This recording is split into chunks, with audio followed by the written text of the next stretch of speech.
Le titre, excuse-moi, le titre. Alors le titre, ça s'appelle Clé de l'invisible, la grande interprétation. Tafsir al-Kabir, il a parlé de la, la versée par rapport à idribuhunna, frapper. فأما إذا فإما إذا ضربت وجب في ذلك الضرب أن يكون بحيث لا يكون مفضيا إلى الهلاك. Ça veut dire, si tu veux, il est probablement que les coups que tu donnes à ta femme doivent être tels qu'ils ne conduisent pas à la mort. Tu frappes à ta Exact. Exact. mais jusqu'à pas à la mort. بأن يكون مفرقا على بدنها. Les coups, ils doivent être répartis sur tout son corps et qu'ils ne doivent pas être conservés au même endroit. Il est en train d'expliquer comment frapper la femme. Ne pas frapper le visage. ويتقي الوجه لأنه مجمع المحاسن. Par contre, celle-ci, je sais pas comment l'expliquer. وجمع المحاسن. Ah, je sais pas comment l'expliquer non plus. Parce que pour qu'elle reste jolie, faut pas toucher son visage. Mahassin, c'est voilà que le visage, il y a des trucs jolis sur le visage, c'est la beauté, donc Qu'elle pas soit toucher le présentable, visage. quoi. Et Ouais, qu'il ne juste le... dépasse pas 40 fouets. Ah ouais. Il faut pas dépasser 40 coups, quoi. Parce que les 40 coups, c'est pour les esclaves. Re. Heureux.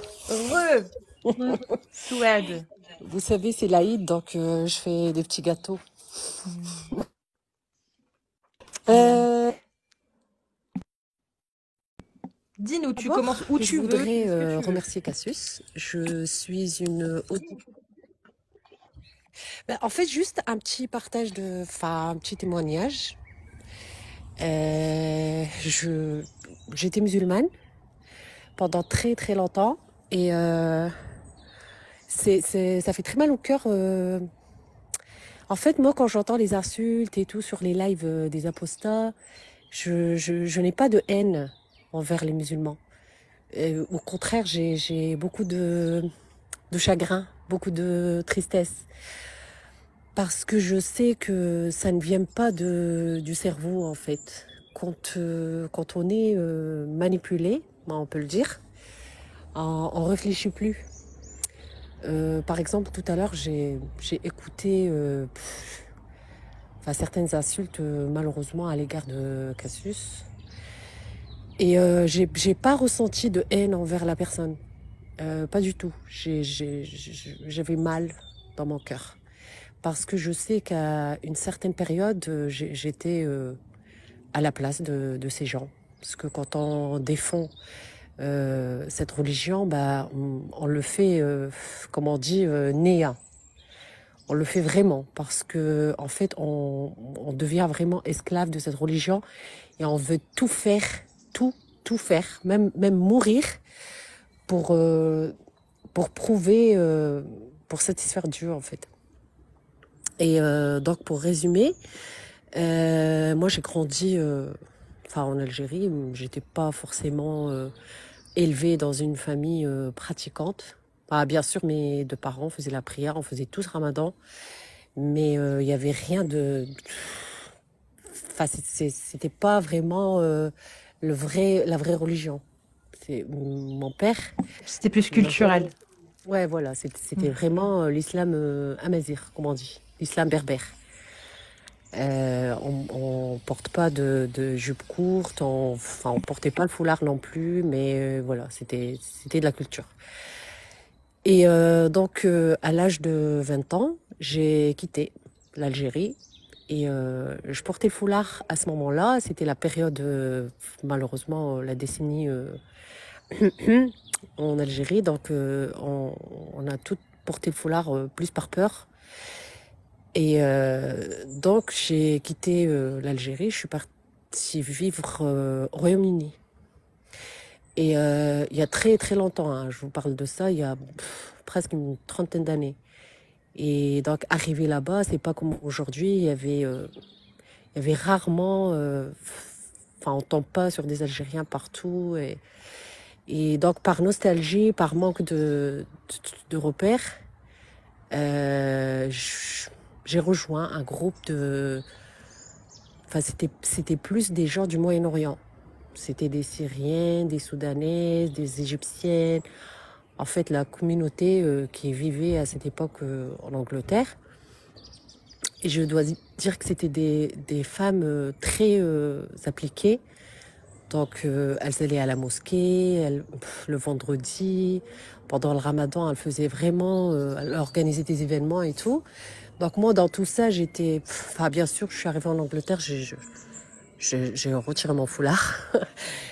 Et donc, j'ai fait la connaissance d'une convertie, une Française, qui avait épousé un Algérien pratiquant, un barbu et tout. Donc, par amour, j'imagine, quand on est amoureuse, on ne fait pas les choses à moitié, hein, les femmes.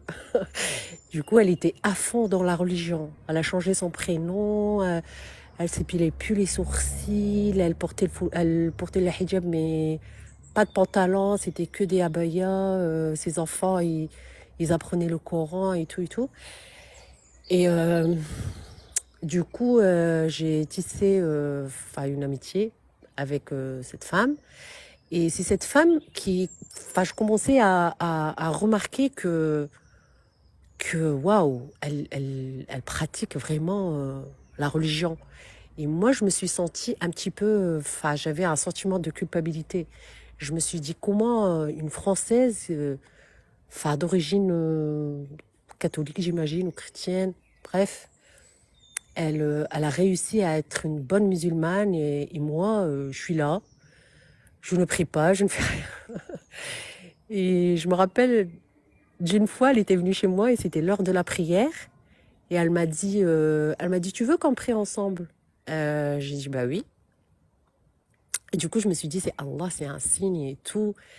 Et je suis partie faire mes grandes ablutions et je me suis dit, voilà, je commence à faire la prière. Et elle m'a dit, je me rappelle très bien, elle m'a dit, tu mènes ou je mène? Et je ne savais pas ce que ça voulait dire.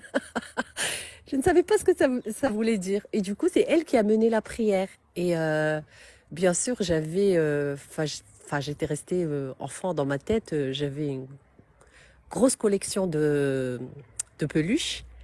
Et je me rappelle très très bien, elle m'avait dit, oh là là, c'est du shirk.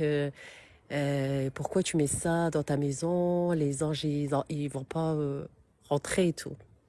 Bref, j'ai commencé à prier, mais vraiment du plus profond de mon cœur, et je commençais à m'intéresser vraiment à la religion. Et donc, j'ai fait mes études en arabe, donc niveau langue arabe, j'avais vraiment aucun problème. Et j'ai commencé à m'investir au sein de la communauté, en fait, là-bas. Et entre deux, je suis venue habiter en France. Et donc en France, j'ai suivi un petit peu le même parcours.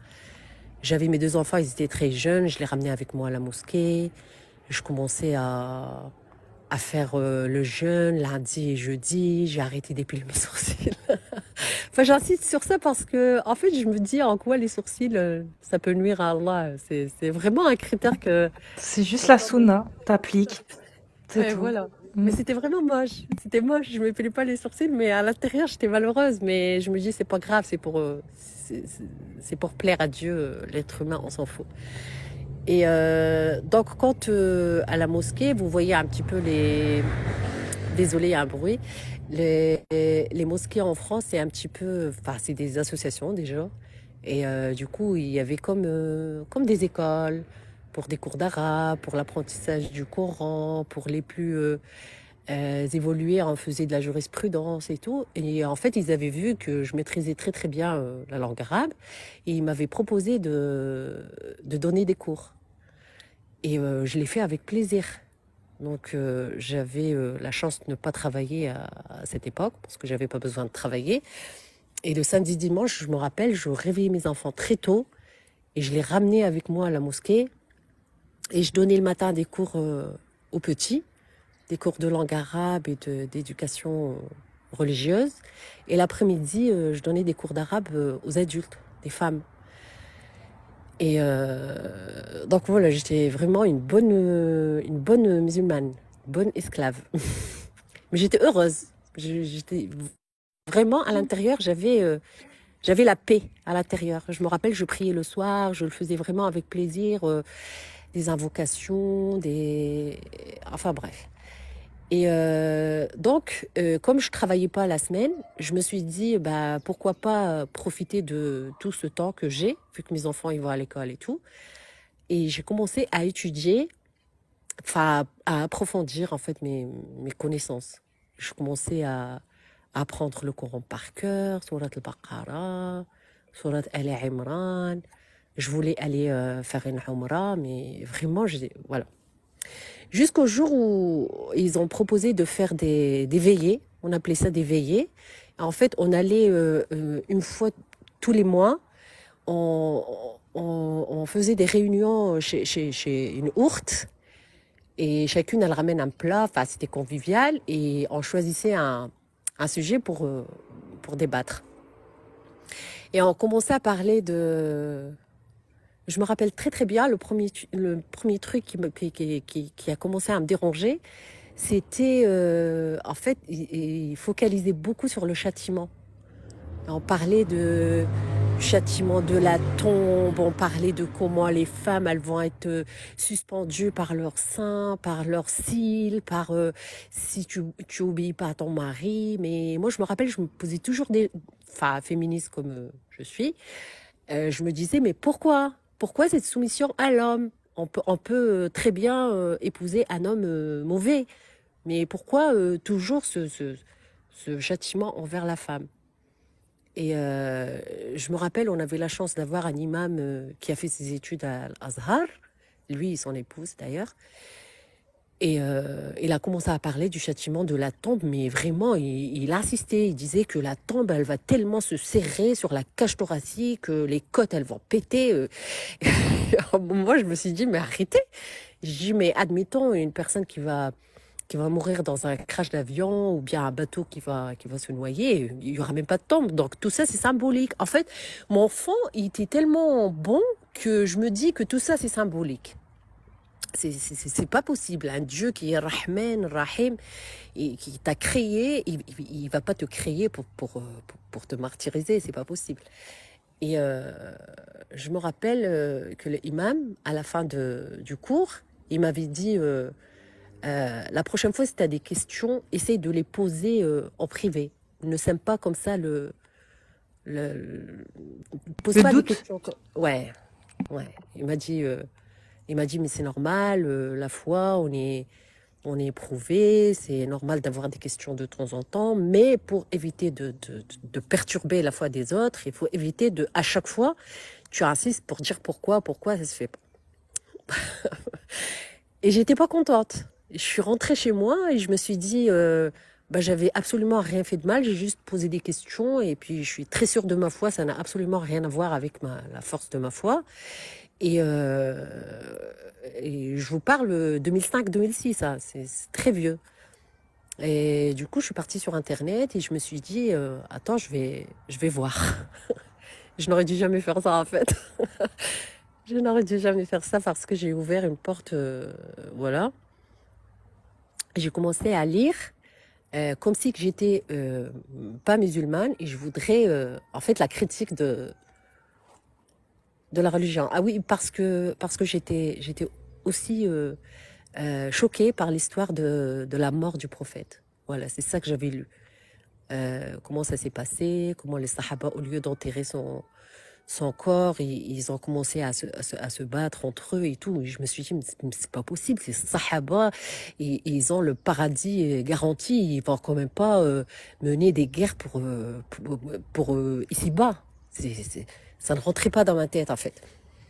Et j'ai commencé à lire. Et en fait, chaque histoire, elle me renvoyait... Il y avait l'histoire de Zayd. J'ai refusé d'y croire. J'ai dit non, c'est pas possible. C'est des hadiths falsifiés. C'est pas possible que le prophète, il va quand même épouser la femme de son fils adoptif. Après, il a annulé l'adoption carrément pour subvenir à ce but. Et bien sûr, sans parler des coups qu'on peut donner à sa femme si elle n'est pas obéissante. Voilà. Donc, j'ai commencé à me poser tellement de questions. Et c'est sur Internet que je suis tombée sur une personne qui est devenue très connue aujourd'hui. Peut-être que vous la connaissez. C'est un Marocain qui a quitté la religion il y a très longtemps. Et en fait, j'ai rejoint des gens comme moi. Parce que quand je dis comme moi, ça ne rentrait pas dans ma tête que des gens qui parlent l'arabe, derija, qui ont grandi dans des familles musulmanes, qui peuvent avoir les mêmes pensées que moi. Moi, je pensais que j'étais seule, que c'était Shaitan qui venait réfléchir à ma place. Et franchement, en fait, les gens, ils croient que quitter la foi, c'est simple. Ce n'est pas du tout simple. C'est une épreuve, c'est très dur. Moi, j'ai aimé Dieu. Je l'aimais vraiment. Et quand je faisais mes prières, je les faisais en pleurant. Je vais pas parler de ma vie personnelle, mais c'était super dur parce que je me suis séparée de mon conjoint et tout. Et je me disais qu'il n'y a que Allah qui pouvait m'accompagner durant mon épreuve. Et sentir que ce Allah est... Voilà, c'est très dur. C'est très dur. C'est très dur pour moi déjà de quitter mon pays, de quitter ma famille.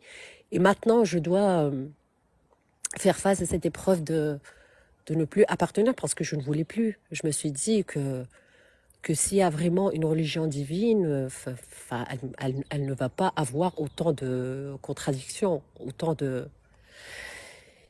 Et voilà, donc j'ai galéré un petit peu quelques années quand même, parce qu'il y a la pression de l'autre côté, on peut pas le montrer. On ne jeûne plus, on fait plus la prière.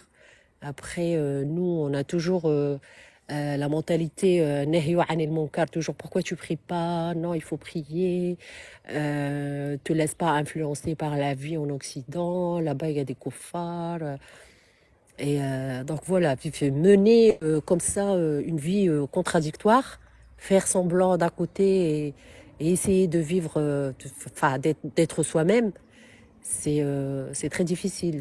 Par exemple, moi, j'ai eu un gros souci avec mes enfants parce que ils ont commencé à me dire pourquoi tu pries plus, maman? Pourquoi on va plus à la mosquée? Parce qu'ils aimaient bien les rencontres là-bas entre enfants, c'était bien. Et le Sauf couscous que du vendredi soir, comme dirait Amir? exactement, le couscous, les enfants qui jouaient dans la cour de la mosquée, pour eux, c'était des retrouvailles. Ils ont pas de famille par ici. Et du coup, ma fille, elle me disait toujours, pourquoi on va plus à la mosquée, maman? Moi, ça me manque. Et ça me faisait très mal au cœur. Et je ne me voyais pas repartir. C'est compliqué. C'est compliqué. Donc, moi, au jour d'aujourd'hui, je n'ai pas du tout de haine envers les musulmans. Bien sûr qu'on a de la colère, on se sent trahi, déçu de ce gros mensonge en fait qu'on a vécu. Et aujourd'hui, tout est en ballot, mais je reste très, comment dire, indulgente. Avec les musulmans, je me dis que c'est juste une question de temps, qu'il ne faut pas leur en vouloir parce qu'ils ne savent pas. Et en fait, c'est comme tirer quelqu'un vers la lumière et la personne, elle veut pas. Elle veut pas. C'est comme en Amérique quand il y avait le combat pour les esclaves. Il y avait des gens qui sortaient des esclaves des fermes et les esclaves, ils voulaient pas. Ils se voyaient pas revenir à la vie libre. Donc c'est un peu ça. Oui, c'est vrai. Voilà. Et je respecte énormément les gens qui essayent, qui subissent des insultes de la part des musulmans. Et malgré ça, ils persistent. Et par amour, par humanité. En fait, l'humanité, s'il y a une seule religion qu'on peut embrasser, c'est l'humanité. Voilà, c'est un passage très court sur cette planète. C'est vraiment débile de la passer dans la peur. Et voilà, dans la cœur, dans la peur, dans la culpabilité, euh, enfin, la vie est belle, il y a déjà assez de malheur dans le monde, mais au moins à profiter des gens, ne pas vivre avec une haine dans son cœur. Et voilà, je sais pas si j'ai oublié des trucs. J'avais tellement de choses dans ma tête à raconter, mais Bah écoute, en tout cas, je te remercie vraiment pour cette prise de parole. Je ne sais pas si Riham ou Temple de la Femme a peut-être des questions, peut-être des questions à te poser. Alors, la première chose, Souad, je vais te dire bah, bravo, bravo. Ton histoire, ça me rappelle un petit peu mon histoire. Par contre, je vais te dire un truc, s'il te plaît, ne dis plus berbère. On est des Amazirs, on n'est pas des berbères. Berbère, c'est un mot qui signifie la Al-Barbar, barbarie. Oui, Al-Barbar, on Al-Mutawahishun. n'est on n'est pas C'est des communément berbère, mais je connais très très bien le sens. Ok, d'accord, je Amazir, pour te faire plaisir. oui, et on est fiers, on est fiers. Voilà, mais vraiment, bravo. Là, j'ai trouvé, comme je t'ai dit, je suis désolée, j'ai tardé un petit peu. J'ai trouvé dans le livre de Razi, mais attends, avant de rentrer dans le livre de Razi, Mafatih al-Ghaib al-Tafsir al-Kabir, qui, je te laisse, Riham, si tu veux poser des questions à Souad. Bravo, Souad, en tout cas. Merci ma chérie. Bonsoir Souad, merci pour ton témoignage. Je t'en prie. En tout cas, ça fait plaisir, hein. Donc, je t'ai follow au cas où tu veux discuter de certaines choses à un certain moment, voilà. Avec plaisir, je t'admire beaucoup, Riham, comment tu peux basculer de l'arabe au français. Ah bon, Et je te suis il y a très longtemps et je suis très admirative et ça me fait plaisir que tu me follow. c'est gentil. Merci à toi Je suis et kabyle, là, je suis kabyle, Riham. Tarveili. ah, bah, on est toutes Voilà, les donc. trois à Mazir ici. Tu sais, la femme amazir, elle est libre dans le Oui, sang. Donc c'est plus simple Amazir, pour c'est une Amazir femme libre. d'ailleurs pour notre auditoire, ça veut dire libre, hein, pour ceux qui ne Ça savent veut pas. dire homme libre. Donc Oui, femme amazir, c'est femme libre et je ne sais pas, je crois que c'est pas prétentieux hein, ce que je vais dire. Mais chez nous, les amazirs, on est libre de nature. C'est juste les religions, encore une fois, qui ont cassé un petit peu cette nature chez nous, mais ça va revenir, Inch'Allah. Ça va revenir. Inch'Allah. Inch'Allah. J'avais une question par rapport à l'école. Tu sais, parce que c'est quelque chose qui revient souvent. Tu as dit que tu donnais des cours, c'était soi-disant une école, arabe qui donnait des cours d'arabe. Mais est-ce que dans ces cours-là, on te demandait tu utilisais plus comment dire, des locutions, des phrases qui tiraient de l'islam ou bien c'était de l'arabe? Par exemple, au lieu de dire Sabahul khair, est-ce que ça disait plus Assalamu alaikum? Est-ce que ça apprenait ça ou est-ce que c'était Ah, c'était ça. déguisé? Ah, c'était ça à la base. C'était de la langue arabe pure, donc c'était l'alphabet, vraiment les bases basiques de la langue, mais bien sûr qu'elle est islamique pure. Ok. C'est comment on rentre du pied droit aux toilettes, qu'est-ce que je dois réciter avant de dormir, dessiner le paradis, le prophète. Non, c'était purement islamique. Très bien. Ouais, c'était juste pour savoir. Merci. De rien. Ah, il y a quelqu'un qui essaie de nous regarder. C'est ma fille, c'est ma grande fille, elle est curieuse. Et Oui. mes enfants, quand j'étais au Maroc, j'ai galéré. J'ai galéré par rapport à la religion. Surtout, ils étaient dans une école très religieuse. Ah, Imagine quand quand ils sortaient de l'école, il y avait tous les papas qui avaient tu sais, taqsir, les pantalons courts, toutes les femmes montaqibat. Et ma fille, elle a souffert quand nous étions en bled. c'était Agadir? Oui, c'était à Agadir. Est-ce que c'était l'école Qalam ou pas? Non, non, c'était le cas, heureusement. C'était une petite école. Ça, c'est un autre sujet des hommes Oui. narcissiques que j'ai parlé sur ma chaîne YouTube. En fait, mes enfants, c'est des Français. Ils étaient dans la mission française. Mais puisqu'on a divorcé, pour me faire du mal, il les a mis dans une école, une petite école, on dirait que ça n'existe pas. Et pire, très religieuse, parce qu'il sait que je suis apostate, tu vois. Et du coup, ils ont souffert, ils connaissaient pas l'arabe, ni le Coran. Et je me rappelle que ma fille, le cours comment ça s'appelle, après la mort, l'adab al-qabr.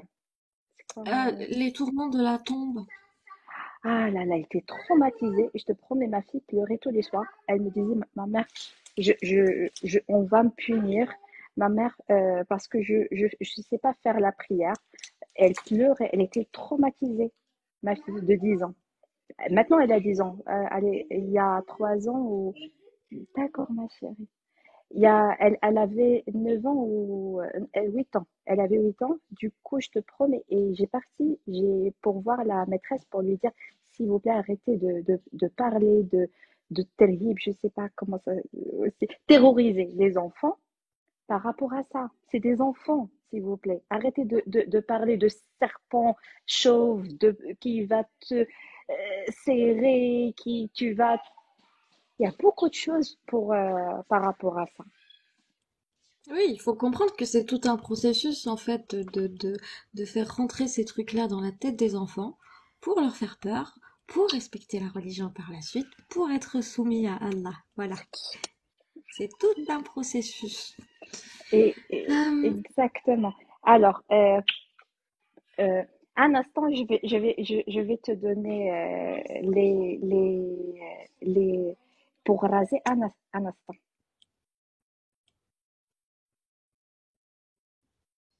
J'ai mon bloc-notes. bon, en tout cas, c'est bien des lives comme ça, féminins. Oui, Féminins. oui, de temps en temps, ça fait plaisir. Mais c'est vrai que c'est rare que des femmes veuillent monter. Oui. Je pense que le coup de gueule sur Anissa tout à l'heure, ça a fait... ouais. Parce qu'il y avait que des femmes en attente. Que Ouais, des femmes. ça a réveillé Ouais. la colère de la femme. Et il n'y a aucun homme qui a voulu monter après le coup de gueule. Ils ont dit, oulala, non, on va les laisser. Ils savent. Ils savent. Salut Faiza. Salut Cassius, salut Rihan, salut Temple de la femme que j'adore, Hannah.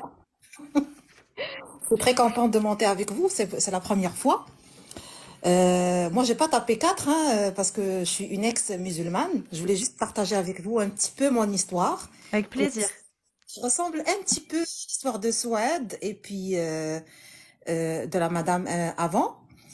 Donc voilà, moi aussi j'étais une ex-musulmane très très très pratiquante. Je vis au Canada il y a un peu plus de 20 ans.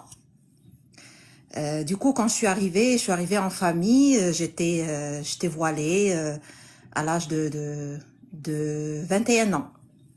Je suis arrivée ici voilée juste parce que toutes mes sœurs étaient voilées, ma mère était voilée, on était pratiquants. Donc, du coup, sans réfléchir, j'étais très jeune.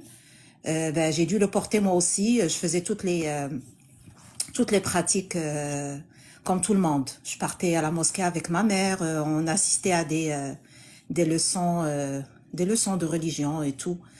Du coup, on a décidé d'immigrer en famille au Canada. On est tous arrivés ici. J'avais 21 ans.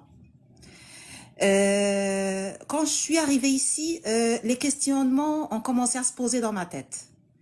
Dans le sens où, une fois arrivée ici, j'ai commencé à comparer. J'ai commencé à comparer les koufars et les musulmans. J'ai vu que il y a plus de valeur chez les non-musulmans que chez nous les musulmans. Donc, côté valeur, donc les questionnements ont commencé à se poser. Déjà, moi, je portais le voile et je me faisais draguer par les musulmans.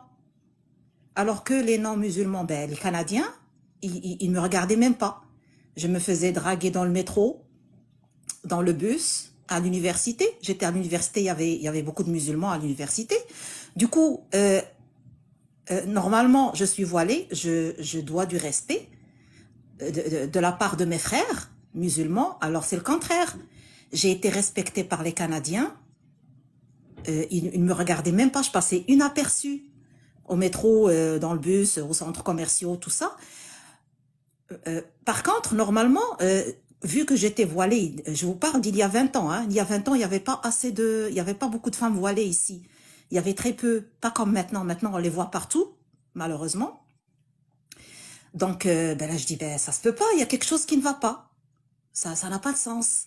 Pourquoi? C'est mes frères musulmans qui me draguent, ils me dérangeaient avec leur regard. Alors que les autres, non. Alors je dis, ben, ça se peut pas. Non, ben, c'est là que le questionnement a commencé à se poser dans ma tête. La seule chose que j'ai commencé à chercher dessus, c'est le voile. Alors j'ai dit, bon, ok, j'ai commencé à chercher un peu, j'ai dit, ben voilà, le voile n'était pas obligatoire, c'est juste les hommes qui l'ont mis obligatoire pour les femmes, pour contrôler la femme. La femme ne doit pas pour ne pas attirer les hommes. J'ai dit, ben ça, c'est pas logique.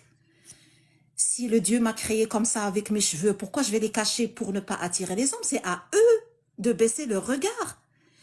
Mais voilà, je suis déjà voilée. Pourquoi ils me regardent? Pourquoi ils me draguent alors que je suis déjà voilée? J'ai dit, ça se peut pas. Le questionnement a commencé à se poser dans ma tête, mais malheureusement, avec ma famille, vu qu'ils sont déjà, eux, pratiquants, dès que je commençais à poser des questions, ben, ils me disaient, non, c'est interdit, il faut pas se poser des questions, c'est comme ça. C'est comme ça, la religion, il faut l'apprendre comme ça. C'est interdit le questionnement. Il y a la phrase qui dit, ben, la tas'alu an ashya'a in tubda lakum tasu'kum. Vous n'avez pas le droit de réfléchir, vous n'avez pas le droit de poser des questions. Bon, j'ai avalé un petit peu ça, mais avec le temps, je voyais d'autres choses, je comparais les valeurs.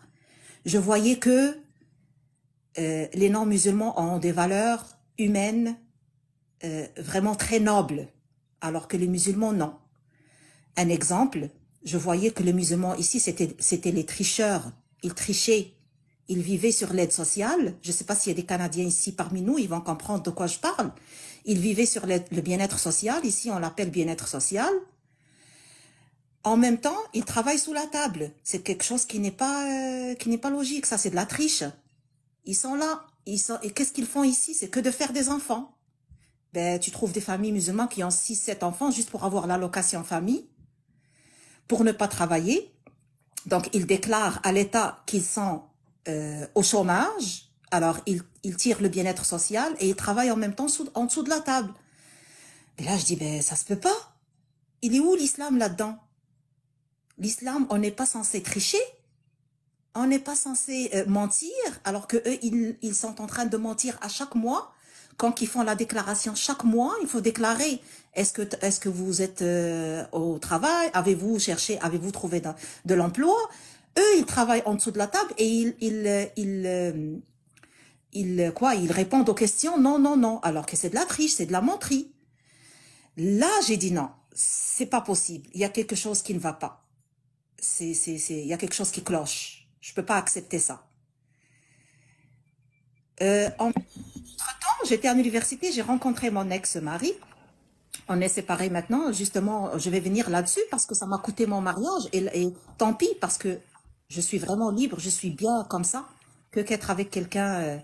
J'ai rencontré mon mari, mon ex-mari, dans un laps de 3 mois. On s'est mariés parce qu'on n'avait pas le droit de sortir ensemble, on n'avait pas le droit d'avoir des relations ensemble, vous comprenez. Donc, il fallait qu'on se marie. On s'est mariés à la mosquée. J'ai pas pris mon temps pour le connaître assez bien. Du coup, quand on s'est mariés, ben, je portais déjà le voile, comme je vous ai raconté. La première chose dont il a commencé à en parler, moi je suis comme Cassius, je suis une fan de eyeliner. Il n'y a pas un jour que je sors sans mettre mon eyeliner. J'étais voilée, mais j'étais quand même belle. J'aimais ça, porter un peu de maquillage et tout.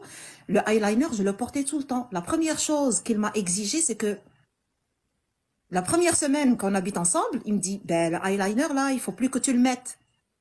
J'ai dit, ben non, pourquoi? On s'est rencontrés avant, je le portais. Pourquoi maintenant tu me dis non? Il me dit, maintenant, tu es une femme mariée, tu es une femme voilée, t'as pas le droit de faire tes sourcils, t'as pas le droit de porter un eyeliner, c'est du zina, c'est du... tu attires les hommes avec ça. J'ai dit non, il n'est pas question. Là, déjà, là, les problèmes ont commencé. Là, je me suis battue, hein. Quand même, j'ai quand même une forte personnalité. J'aime pas genre m'obliger à faire des choses. J'aime pas. Déjà en ma personnalité. L'autre chose qu'il a passé à faire, c'est qu'il commençait à critiquer mes vêtements, genre mon code vestimentaire. Il me disait, ben t'es voilée, c'est pas comme ça qu'il faut s'habiller. Là, il faut s'habiller plus pudiquement. Alors que j'étais déjà je portais des vêtements amples. Je portais pas des choses serrées qu'on voyait mon corps à travers. Alors, tu sais, il a commencé à appliquer son droit d'homme qui doit obliger sa femme à l'obéir. Là, j'ai dit non, il n'est pas question. Il n'est pas question, je suis pas d'accord. Je suis bien comme ça. Quand tu m'as rencontré, j'étais déjà comme ça. Pourquoi maintenant tu changes en tout cas, on était tout le temps dans des confrontations. Je suis tombée enceinte de ma première fille. Alors, du coup, je pouvais plus. Déjà, le divorce c'est mal vu. La famille disait non, il faut que tu obéisses à ton mari. C'est comme ça dans l'islam. Il faut pas que tu dises non. Si tu dis non à ton mari, c'est comme si tu as désobéi à Dieu. Obéir à son mari, c'est comme obéir à Dieu. Là, je laissais passer les choses, mais au fond de moi, je n'acceptais pas ça. Je n'acceptais pas du tout ça. Alors, j'ai eu ma fille. Là, les problèmes ont continué comme ça. Puis là, j'ai dit, ben écoute, je commence par la première chose. Par quoi j'ai commencé à chercher, c'est le voile. Il n'est pas obligatoire dans l'islam. C'est les hommes qui l'ont rendu obligatoire. Ben je l'enlève. Je l'ai enlevé malgré que ça faisait des années que je le portais. Je l'ai enlevé. Mon ex-mari était pas du tout d'accord. C'était la catastrophe à la maison. Ma famille, c'était la catastrophe. Ma mère, c'était la catastrophe. C'est comme si moi, j'ai fait un crime irréparable. Là, j'ai confronté tout le monde. J'ai dit, voilà, c'est ma tête à moi. C'est mes cheveux à moi. C'est ma tête à moi. C'est mon corps à moi. C'est à moi de décider qu'est-ce que je dois porter ou pas. J'ai jamais intervenu à quelqu'un, j'ai jamais imposé mes idées à quelqu'un. Alors pourquoi vous m'imposez vos idées? C'est ma tête à moi. Je suis plus capable de le porter. Je veux plus le porter. Je vois pas la différence. Je l'ai enlevé.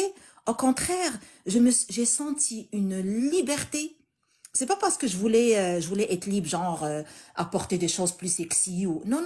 C'était juste le fait que je sors dehors, puis le vent me passe à travers mes cheveux, c'était une liberté que je ne peux pas vous décrire.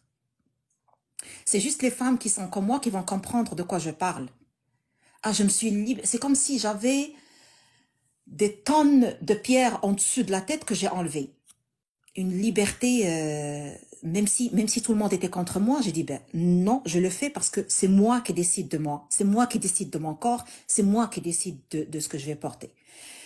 Mon ex-mari, il n'était pas d'accord, c'est sûr. Ben, il m'a boudé pendant des années. Finalement, bon, avec le temps, là, ça a mené à mon divorce. Chose que je regrette. Au contraire, je regrette de ne pas le faire il y a longtemps. Je regrette avoir perdu des années de ma vie, de ma jeunesse. Je suis encore jeune, j'ai 44 ans, mais quand même, j'ai quand même passé 20 ans là-dedans, là, dans l'endocrinement. Je regrette pour ne pas faire ça avant, il y a longtemps. Et il n'est jamais trop tard, ok? La vie est encore devant nous. Ce que je voulais dire, c'est que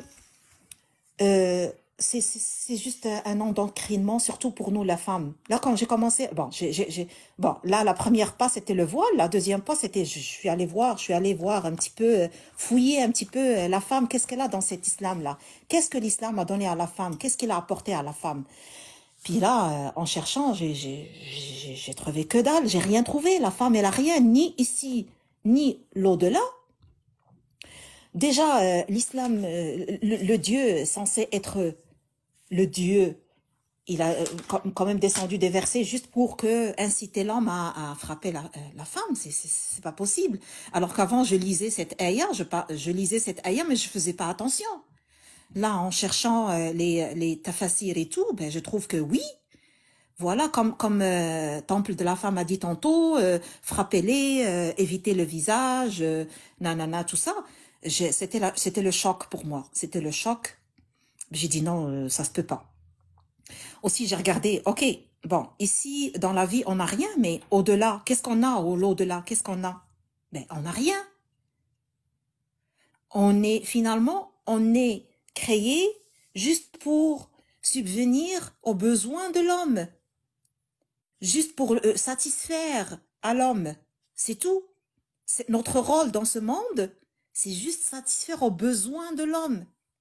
On n'a pas le droit de dire non, on n'a pas le droit de contester, on n'a pas le droit de s'exprimer, on n'a pas le droit de vivre librement comme on veut. Ben, l'islam est là-dedans, dans notre sang, là. L'islam s'implique même dans notre façon d'aller aux toilettes, dans notre façon de se laver, dans notre façon de manger, dans notre façon de... C'est un étouffement, moi. Je trouve que c'est un étouffement. On est étouffé par cet islam-là. Toutes ces recherches, ça m'a pris des années de recherche avant de prendre la décision. Parce que c'était pas facile. C'est pas facile de quitter une religion que des années, que t'as ouvert les yeux là-dedans, puis ils nous ont mis ça dans le sang, quoi. On a grandi avec ça, on a grandi avec ces... Bon, là, il y a beaucoup de choses, beaucoup de choses que j'ai trouvé qui n'étaient pas logiques. Même à un moment donné, je suis devenue coranique. Je dis, bon, écoute, tout ce qui est hadith et tout ça, je n'en ai rien à foutre. Je crois pas à ça, ok? Je prends juste le Coran, ok? Je vais me concentrer juste sur le Coran. Mais là-dedans aussi, j'ai trouvé des contradictions dans le Coran. Ça se peut pas que le Dieu, il dit, on a notre religion, vous avez notre religion, lakum dinukum waliya din, et en même temps, il dit, ben, tuez les mécréants. Tuez tous ceux qui refusent de rentrer dans l'islam. Et j'ai dit, ben, ça se peut pas. Même dans le Coran, il y a quelque chose qui ne va pas. Là, ok, j'ai retiré les hadiths, mais dans le Coran aussi, il y a des contradictions. Moi, je ne peux pas accepter ça. Moi, j'ai un crâne, j'ai un cerveau. Je réfléchis. Donc, du coup, après des années de recherche, et aussi, il y a des gens qui m'ont aidé sur Internet, comme disait Souad, j'avais vu un frère marocain sur YouTube qui parlait justement de ça. J'ai trouvé ça logique, ce qu'il disait. Très, très logique. En plus, j'ai cherché aussi sur la vie de Mohamed. Qu'est-ce qu'il a fait avec les femmes? Qu'est-ce qu'il a fait avec les razawats? C'était pas des futuhat, c'était des razawats. Il allait dans des villages, il tuait les gens.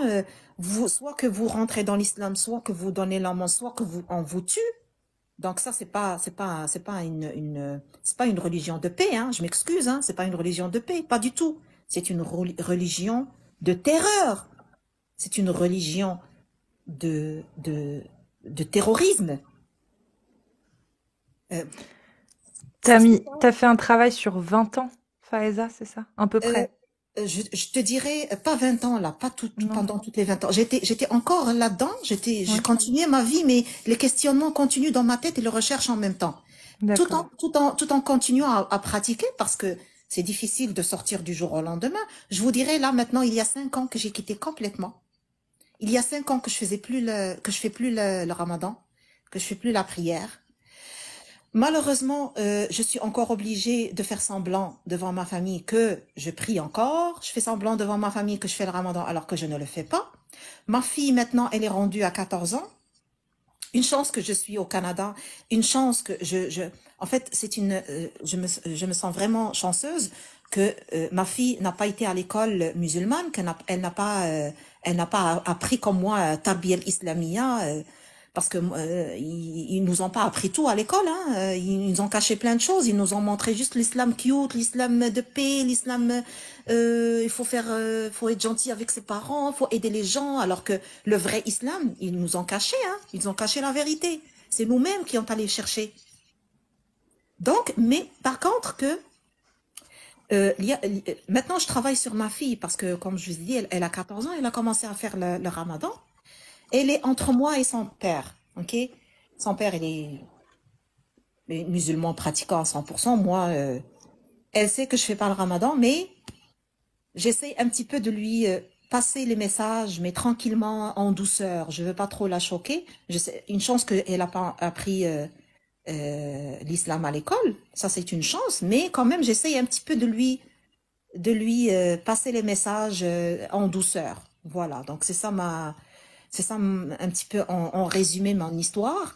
Mais Ok. comme je vous dis, moi, ma vie, elle a complètement changé il y a 5 ans.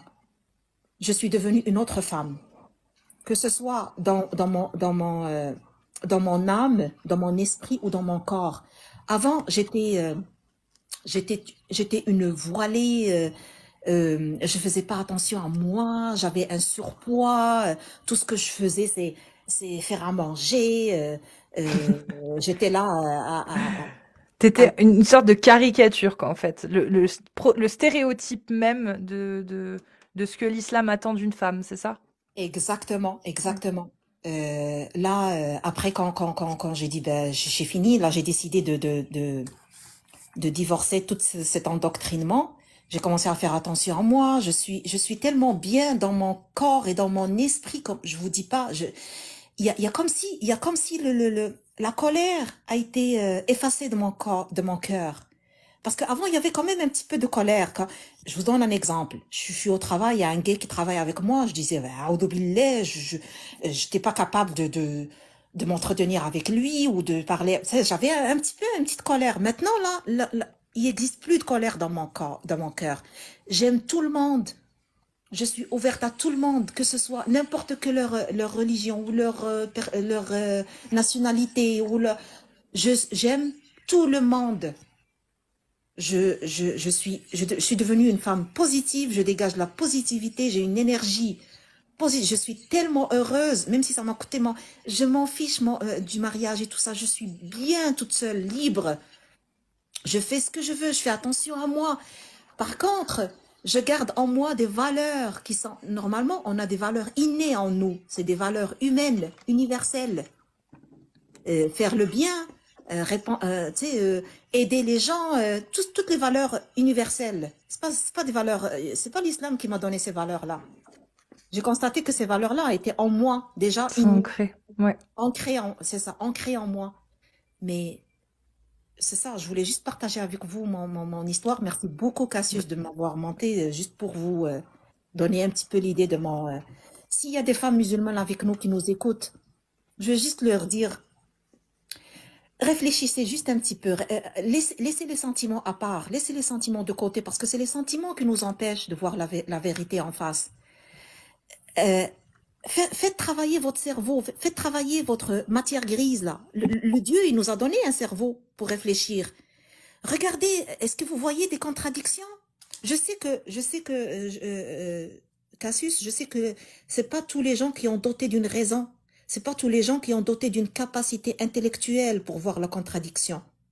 C'est parce que, malheureusement, il y a des gens qui sont condamnés à rester dans l'endoctrinement.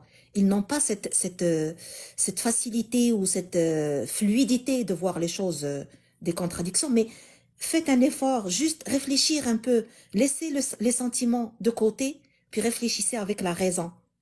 Vous allez voir beaucoup, beaucoup, beaucoup de contradictions. Vous allez voir la vérité en face, vous allez être très bien en vous. Vous allez être... je ne sais pas comment vous passez le message vous allez être bien dans votre corps, dans votre esprit, tout. Voilà, c'est ça que je voulais dire. Merci Faiza en tout cas pour ton témoignage. Riham, peut-être que tu as des questions pour Faiza? Bah, c'était long. Je sais pas par où commencer. Bonjour Faiza. Bonjour Léa. Bon, déjà, merci pour ton témoignage. Ça fait plaisir d'entendre de plus en plus de femmes sortir de l'ombre et dire ce qu'elles pensent vraiment. Tu as peut-être parlé de ta famille, il me semble. Est-ce qu'ils sont au courant de comment ça se passe aujourd'hui? Malheureusement, ils sont pas au courant parce que la seule chose, moi, qui m'inquiète, c'est ma mère parce que je veux pas trop la choquer, là. Ma mère, elle est quand même âgée. Puis je vais pas lui faire tout un... Déjà, j'ai fait un choc en enlevant le voile. Jusqu'à date, elle me parle de ce point-là, du voile. Elle me dit souvent, ah, tu sais que je suis pas contente que tu l'aies enlevé, nanana. Mais je vais pas la choquer. Je fais toujours semblant devant ma famille que je suis encore musulmane. Tu sais, peut-être ils savent que je fais pas la prière, mais le ramadan, c'est quelque chose de... Vous savez, le ramadan, waouh, c'est quelque chose de sacré, là. Tu peux ne pas faire la prière, mais tu peux pas manger le ramadan, là. Donc, D'ailleurs, je sais pas d'où ça sort ça, mais oui, c'est ça le problème. ça Ça n'a fait pas de partie des 5 sens. piliers. Ça fait partie des 5 piliers de l'islam. Mais si tu fais pas la prière, c'est pas grave. Mais si tu fais pas le ramadan, c'est grave. C'est quelque chose de waouh, c'est... Donc, ma famille, je fais malheureusement toujours semblant. Ils savent pas encore. Bah, courage à toi. Et c'était émouvant ce soir, je trouve, toutes ces femmes qui ont parlé, parce que en fait, il y a une peur. Il faut comprendre qu'il y a une peur socialement, parce que déjà, tu vas avoir une certaine mort sociale, tu vas avoir une pression sociale. Quand tu parles en tant que femme maghrébine, ou même, tu sais quoi, même une femme musulmane qui veut juste vivre autrement, même si elle n'a pas forcément quitté l'islam. Cassius s'y attend de la femme qui veut remonter. Et du coup, en fait, le fait de libérer la parole sur toutes ces choses-là, ça, je trouve que ça offre énormément de liberté c'est une sorte d'échappatoire, en fait, pour plusieurs personnes. Et ça donne du courage à certaines femmes de faire le pas. Il faut juste faire attention, parce qu'on est vraiment là en train de parler. J'aimerais quand même revenir sur ça. Faites attention à vous. Ça dé- Selon où vous êtes, voilà, votre entourage. Ne précipitez pas les choses, ne vous mettez pas quand même en danger. Il faut être stratège des fois pour sortir de cette prison. Parce que pour moi, je vois ça comme une sorte de prison qui t'enlève toute ta liberté, tu es réduite en fait, tu es réduite à un objet sous couvert de cette religion. Tu es réduite à un objet. Tu n'as aucun droit. Tu appartiens aux autres. Tout appartient aux autres. Ta vie appartient aux autres. Ton corps appartient aux autres. Ton sexe appartient aux autres. Il n'y a rien qui ne t'appartient. Ton futur, tes enfants, si tu vas en faire ou pas. Tout appartient aux autres. Donc, Ouais, faites merci, attention merci, à vous. merci, Laurent. Oui, merci. Et je suis sûre qu'il y a beaucoup, beaucoup, beaucoup de femmes qui se questionnent comme nous, mais qui n'ont pas le courage d'aller fouiller. Parce que c'est pas facile, hein. Moi, je suis passée par là, hein. J'avais des questionnements, mais j'avais peur d'aller fouiller. J'avais peur d'être choquée, mais finalement, oui, j'ai pris le courage. Mais j'ai dit, faut que j'enlève un peu le brouillard sur tout ça. Faut que je regarde clairement qu'est-ce qui se passe. Et finalement, oui, j'étais choquée. Oui, ça a été très Ouais. difficile, mais quand tu prends la décision de voilà, il faut quitter tout ça. Moi, tout ce que je veux faire dans cette vie, c'est que je veux vivre librement comme ça me chante. Je veux vivre euh, C'est ça. librement. En fait, on veut Je juste veux pas, vivre librement. Tu as exactement. raison. Je veux pas que les gens pensent que nous, on veut vivre une vie, on fait ce qu'on veut, De sortir. débauche. Non, c'est ça, voilà. C'est pas ça du tout de quoi je parle. Je veux juste vivre comme ça me chante. Je veux juste sortir, porter ce que je veux, ce que moi.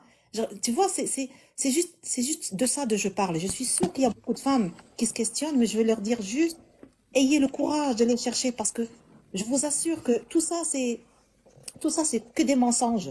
Tout ça, c'est que des mensonges. Ayez le courage et faites attention à vous. Et Ouais. pour les personnes qui nous disent qu'on a beaucoup de droits, non, on n'en a pas parce qu'on est sous la charia, on La est sous la tutelle, tutelle. On n'a pas de droits. On est considérés comme des enfants. c'est Donc, comme une ça. personne qui a un trouble psychiatrique, par exemple, qui serait mise sous tutelle ou sous curatelle, ben, on est sous tutelle. On n'a pas de droit, zéro Exactement. droit. Il y a rien. On a le droit de rien faire. On peut pas choisir de notre destin.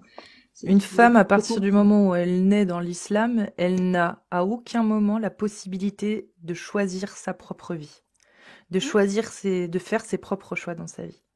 Faut Voilà. toujours demander aux autres, faut demander à ton père, à ton mari, il faut toujours supplier, demander. Vous en avez pas marre de vivre comme ça, comme des esclaves, franchement? Vous trouvez pas ça honteux, de dégradant, rabaissant, de vivre comme une esclave, de toujours devoir, ah si, est-ce que je peux faire ça, est-ce que je peux sortir, est-ce que je peux porter ça, est-ce que je peux... C'est ça, on Moi, pense toujours aux autres. j'ai On même pense pas les toujours, mots. Tu Vas-y, sais, excuse-moi. tu sais, Rehan, pour la femme musulmane, c'est quand elle naît, quand elle grandit, quand elle se marie, en fait, elle change que de dictateur. Elle change le dictateur de son père, de son frère, au dictateur de son mari. Et imaginez par exemple le consentement dans le lit, ça n'existe pas dans l'islam. Tu dois obéir à ton mari. Tu dois coucher avec ton mari même si tu t'as pas envie. C'est Il y a ça. pas, il y a pas. Imaginez, moi j'ai subi ça et à cause de ça, j'ai développé le vaginisme. Que j'ai développé le vaginisme, je souffrais du vaginisme pendant des années et des années. J'ai j'ai jamais connu l'orgasme ou le plaisir à cause de vaginisme. Au contraire, pour moi, le rapport, c'était pour produire des enfants, pour avoir des enfants, et aussi pour satisfaire son mari. Imaginez l'état d'esprit que j'avais. J'ai eu mes 2 enfants et on m'a dit de faire la rééducation périnale et j'ai parti faire la rééducation périnale. Et c'est là où la dame, elle m'a dit, bah, en fait, madame, vous avez un problème, vous avez le vaginisme. Et c'est là où j'ai traité ça. Et quand j'ai sorti de la religion, je me suis dit, je suis sûre et certaine, il y a plein de femmes qui sont dans le même cas que moi. Du coup, j'ai fait une formation en sexologie pour aider les femmes comme moi. J'ai changé de parcours, de management de qualité en sexologie pour aider des femmes. Et je vous raconte pas, moi je suis les Arabes, les plus, ben, c'est rare que j'ai des patientes françaises, mais n'imaginez pas le nombre des femmes qui souffrent de l'anorgasmie, de vaginisme, de la dyspareunie. Vous n'imaginez même pas. Et tout ça, c'est à cause d'une religion qui te dit tu dois faire à ton mari. On s'en fout si tu prends du plaisir ou pas. Exactement. Voilà. Désolée, hein, Faïza, en tout cas, je te remercie pour ton témoignage. merci Ben, Et, merci à Faiza. vous de m'avoir donné cette Merci chance-là. Faiza, et merci. bravo, ouais, bravo pour Merci ton ma chérie courage. En tout cas. Hana, merci Cassius, Nerihan, je vous adore. Continuez votre beau travail, il y a de la lumière, je vois de la lumière au bout du tunnel. On va y arriver un jour, on va vraiment se débarrasser de cette merde un jour. Merci beaucoup. Merci. Bisous, Je vous Faïza, bonne soirée à toi. Bonne soirée.